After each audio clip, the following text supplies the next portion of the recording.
Do you ever feel a sense of danger or have a bad premonition in your daily life? For example, have you ever felt someone's gaze on you at night or felt like you were being followed? Some of you may have even been victims of stalking. And this isn't something that only happens to women. This time we're talking about stalkers. A distorted incident that occurred before the establishment of the regulatory law. This is a story about an incident that was, you could say, caused by courtship behavior.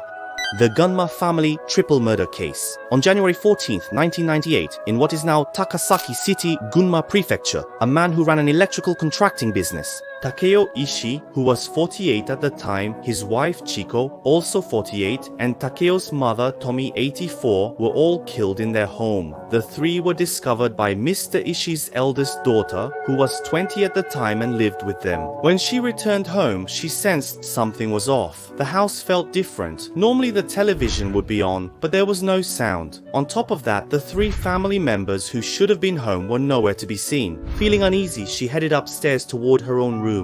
At that moment, she encountered someone who shouldn't have been there. The suspect in this case, Hiroshi Kogure, was 28 years old at the time. His objective was her. He had repeatedly stalked her, and after killing 3 people, he waited for her to come home. When she returned, she realized what was happening and bravely tried to persuade Kogure. He fled without harming her. After killing the 3 people, Kogure stayed at Ms. Ishii's house until she came home, and it seems he was probably there during dinner preparations. It was found that he even drank what was likely miso soup. After that, authorities desperately tracked his movements. Unfortunately, as of 2020, the police still have no idea where he is. Why exactly was the Ishii family targeted? Now let's go into the details. In April 1995, after graduating from high school, Ishii's eldest daughter got a job at a drugstore in Takasaki City, Gunma Prefecture. She had always liked customer service work. Her work was going very well at that time. Ishii-san. The family bought their long-awaited home, and starting with the father who ran an electrical contracting business, the father, mother, and grandmother all lived together. She lived together with the 4 of them. Around February 1996, a man from a shipping company named Kogure, who delivered goods to the drugstore where she worked twice a week, started coming by. The 2 of them only interacted for work and didn't really talk much. At the time, she thought Kogure was a quiet but hard-working person. However, on the other hand, Kogure fell in love with her at first sight and developed feelings for her. Sometime later, one day, when she went bowling with a senior colleague from work by coincidence, or maybe not, Kogure was there as well. When they talked casually, she mentioned that driving was a hobby, and Kogure said he had the same hobby. Unlike at work, Kogure spoke fluently and openly. She felt something was off about that, but she would later find out the reason why. A few days later, while delivering goods as usual, Kogure spoke to her. He said, "I bought a new sports car." Because of this, Kogure asked her to meet up on their day off. He started inviting her out whenever he could. She was troubled by his repeated invitations, but since they worked together, she gently turned him down. However, eventually, Kogure put his obsession into action. He followed her home after work and found out her address. Then, using that address, he looked up her phone number and started calling her. Nowadays, this would clearly be considered stalking at this point, but as I mentioned earlier, unfortunately, as I mentioned, at that time there were no laws in Japan to regulate stalking. There was nothing to stop it. Kogure was confused and troubled. She finally gave in and agreed to go on a date with him just once. But this only made Kogure's feelings even stronger. Kogure started calling her every night. She didn't tell her parents anything about Kogure because she didn't want to worry them. Around this time, she had also started dating another man and had already introduced him to her family. She kept turning down Kogure's invitations and gradually became exhausted both physically and mentally. Then, something happened that made things even worse for her. Her father told her that Kogure had come to visit their house. Around August of 1997, she hesitated to take action because of her work, but finally, she consulted with the store manager at her workplace and arranged it so that she and Kogure wouldn't see each other during deliveries.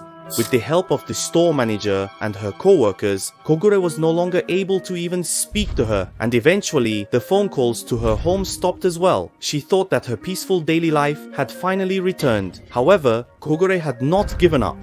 Around December 1997, about a month before the incident occurred, and about 2 years after she started working, when she was about to turn 20, one day, Kogure, dressed in his everyday clothes, showed up at the drugstore where she worked. The store manager hurriedly approached Kogure and told him that she was deeply afraid of him. After that, Kogure left the drugstore, but from that day on, the nightmare-like days returned again. She kept receiving silent phone calls, and letters addressed to her were left on her car's windshield, saying things like he wanted to see her again. Terrified by these abnormal actions, she asked her boyfriend to escort her home. Around this time, following her boyfriend's advice, she also bought a cell phone so she could contact someone immediately if anything happened. She also confided in those around her about her troubles and anxieties. The new year had begun. In early January 1998, as work resumed after the holidays, she was at her workplace as usual. Then came the time for deliveries. However, the person who came to deliver was someone else. When she asked about it, she learned that on January 4th, the first workday of the year, Kogure had written "I quit" on the shipping company's bulletin board and disappeared. Hearing this, she felt relieved. A few days later, she celebrated her coming-of-age day and was congratulated by everyone. At that time, she couldn't have imagined that the worst was yet to come. Looking back, it's possible that Kogura had already decided to commit the crime at that point. January 14th, 1998. This day was her mother Chiko's 48th birthday. In the morning, her mother left for her part-time job, followed by her heading to work. After that, her father also left for his job.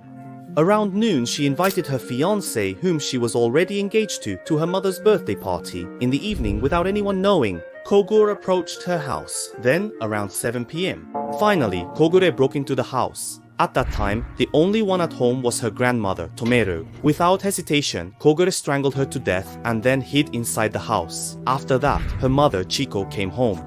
Kogure killed her with a kitchen knife. She came home around 8:30 p.m. He stabbed his father, Takeo, repeatedly with a kitchen knife and killed him. Less than 2 hours after Kogure broke into the house, 3 lives were taken. Around 9 p.m., she finally came home. She had prepared a birthday present and a bouquet for her mother's birthday. However, as soon as she noticed the strange atmosphere in the house, she saw Kogure, who shouldn't have been there, right in front of her. Kogure attacked her and pushed her into the room next to the entrance. "You were late coming home today."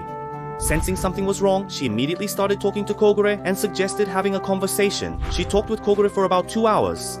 At first, Kogure was agitated, but after a while, he calmed down. Around 10:40 p.m., he left her alone without laying a hand on her. He quietly got into his car and left. She immediately called 110 and searched for her family, but ended up discovering the 3 of them in a tragic state.